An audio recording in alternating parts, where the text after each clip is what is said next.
Today we are having a very brief press kind of interaction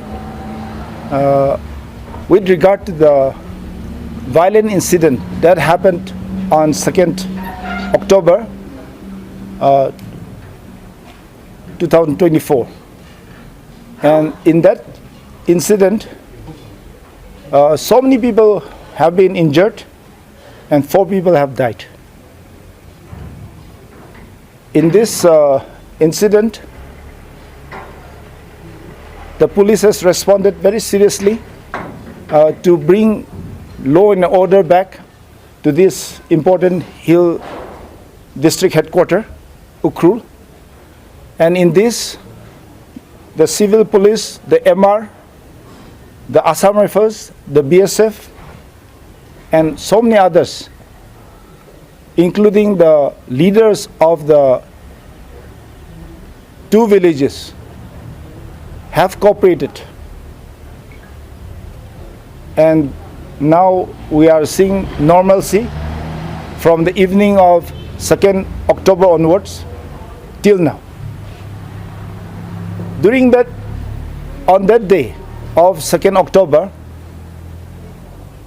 the Ukhrul police station, which is right here, was looted by the agitated mob, and 20 weapons were taken away.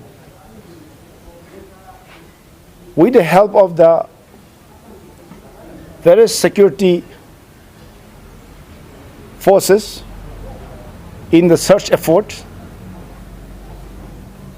and also with the cooperation of the civil society organizations and public leaders, we have been able to recover 80% of the looted weapons.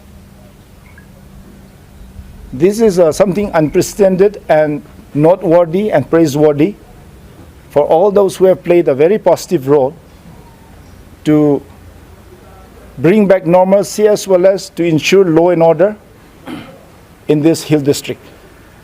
And I want to mention the headman Hunphun village and all village authorities for the cooperation, Chairman Hunphun Executive Council and his colleagues, HKL President and his colleagues, Hunphun Shunaulong,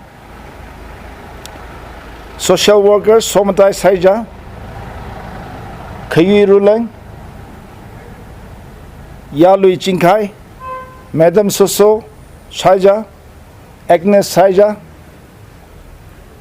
Commander 10th Sector, Assam Rifles, with his officers and personnel. They have been working behind the scenes with great cooperation, as well as on the road with their heavy presence. Ad hoc Commandant BSF with his officers and personnel. And also our Reverend Jaklei Kaping, Pastor, Phungyo Baptist Church, who have also played a very positive role in bringing back this looted weapons. Regarding those remaining few weapons that are left, we'll be continuing our great effort, and shortly in the past coming days, it will surely be back in the possession of the police. So I want to appeal to the public as well as to the leaders that let us cooperate together, let us take peace as a very precious commodity, because without peace we cannot do anything normally. Everything is paralyzed. So let us give importance to peace and peaceful dialogue and consultation with each other instead of violent means.